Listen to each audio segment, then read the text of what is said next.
Napilitang mag-emergency landing sa Hong Kong isang eroplano dahil sa sumabog na power bank ng isang pasahero.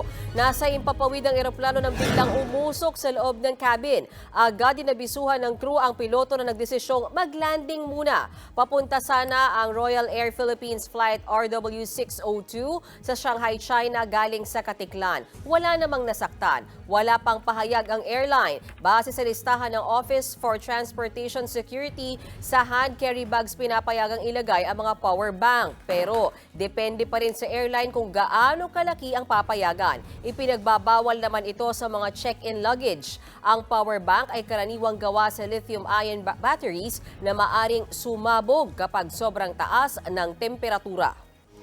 Mga kapatid, may Los Baños po. Huwag magpahuli sa mga balita at impormasyong dapat ninyong malaman. Para sa mas malawak na balitaan at diskusyon, mag-follow at mag-subscribe sa social media pages ng News 5.